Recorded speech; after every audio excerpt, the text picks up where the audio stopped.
मोदी जी को पीएम की कुर्सी से हटाना और उनको हराना मुश्किल ही नहीं, नॉट पॉसिबल। जी हां, सही सुनना है आप।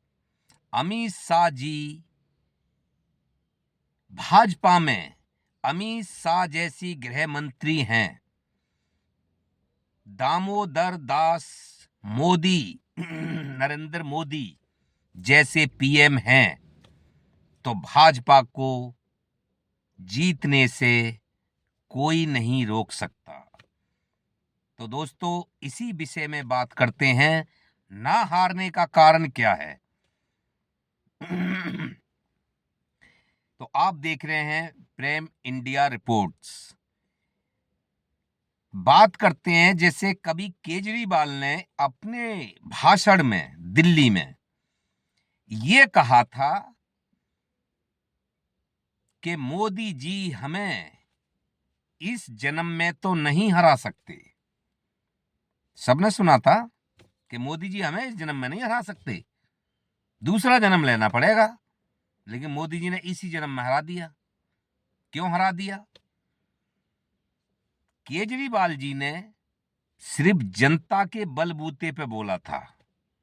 उनके पास एजेंसी या चुनाव आयोग या ईडी और सीबीआई या पूरा सिस्टम नहीं है केजरीवाल के साथ।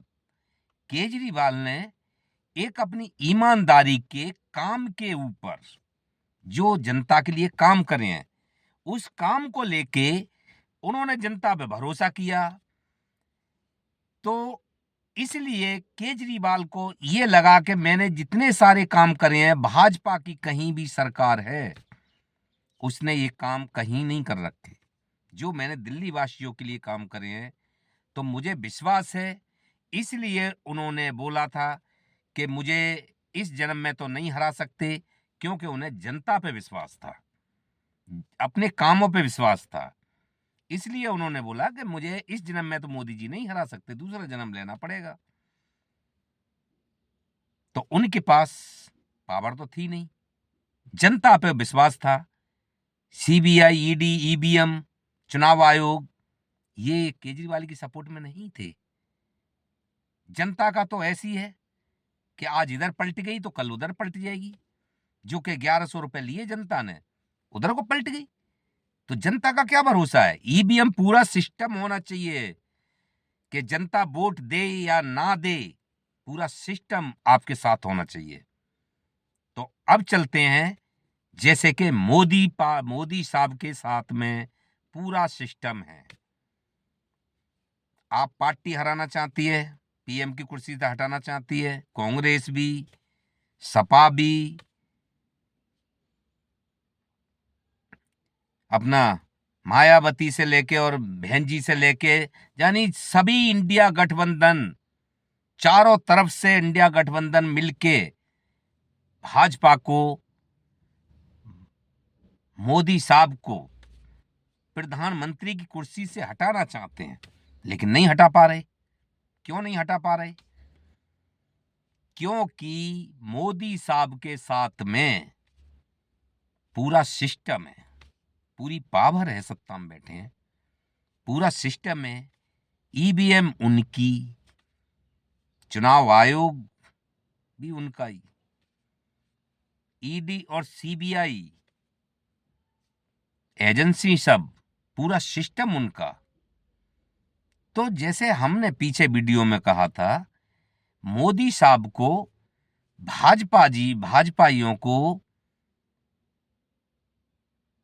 जनता के वोट की जरूरत कम है। इसलिए क्योंकि उन्होंने पूरा सिस्टम ही अपने अंदर समा रखा है, पूरा सिस्टम ही हैक कर रखा है। तो केजरीवाल ने जो कहा था, वो उन्होंने सिर्फ अपने काम के ऊपर कहा था, लेकिन मोदी साहब के साथ, अमित शाह जी के साथ पूरी एजेंसियां हैं। मोदी साहब के हाथ में सारी डोर है, कोर्ट कचहरी से लेके चुनाव आयोग से लेके, जहां भी कोई फुदकता है, थोड़ा भी उनके खिलाफ मुंह खोलता है, वहाँ ईडी पहुंच जाती है, सीबीआई पहुंच जाती है, वो बंदा को वैसे ही उलझा देते हैं।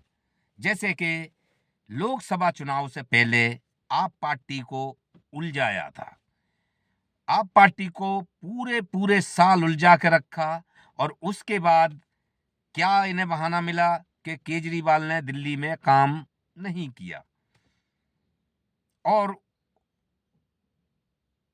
दुनिया भर के झंझटों में आप पार्टी को फंसा के रखा, जो कि वो काम नहीं कर पाए, और वो ही काम को मुद्दा बना के कि केजरीवाल ने ये काम नहीं किया, वो अब अमना में नहीं किया, कि हवा में प्रदूषण पे नहीं किया, कि अमना में गंदगी साफ नहीं की, जबकि उसको पूरी साल क्या, जब से केजरीवाल सरकार आए और मोदी साहब आए, जब से उनके ऊपर एलजी थोप दिया गया, और वो एलजी साहब उसको लिए काम नहीं करने दिया। अपने चक्कर भी हो, जहां भी उन्होंने केजरीवाल ने कुछ अपने आप से काम करने तो वहां लगाम खींच देते हैं, क्योंकि वो बैठा देते, और लास्ट में उनका जो है रेपुटेशन और छवि खराब करने में इन्हें आसानी हो गई।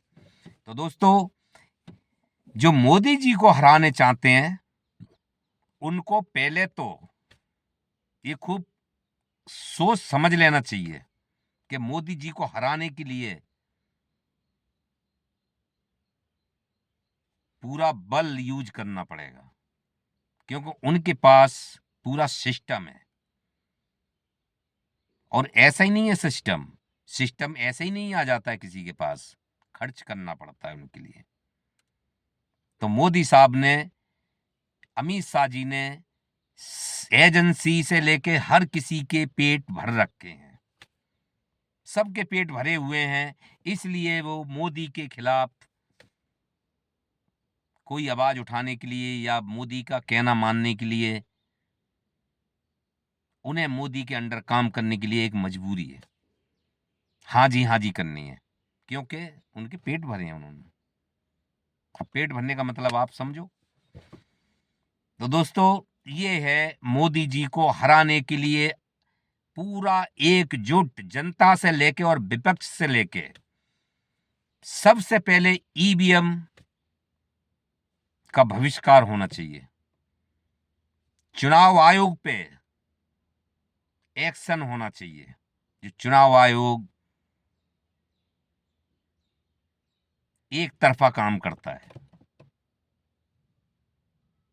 तो इन पे एक्शन होना चाहिए, इनको ईवीएम को हटाना चाहिए, बैलेट पेपर से चुनाव होना चाहिए। जनता, विपक्ष सब एकजुट होके जो ईवीएम के खिलाफ हैं, ईवीएम विरोधी आंदोलन होना चाहिए, और ईवीएम से जनता को आगे आके सीधा मना कर देना चाहिए, हम ईवीएम से वोटिंग नहीं करेंगे। इस काम के लिए बड़ा समय लगेगा, जब तक कि जनता जागेगी, जब तक बहुत कुछ देश का बर्बाद हो चुका होगा। तो दोस्तों, आज के लिए इतना ही है। आप देख रहे हैं प्रेम इंडिया रिपोर्ट्स। नमस्कार।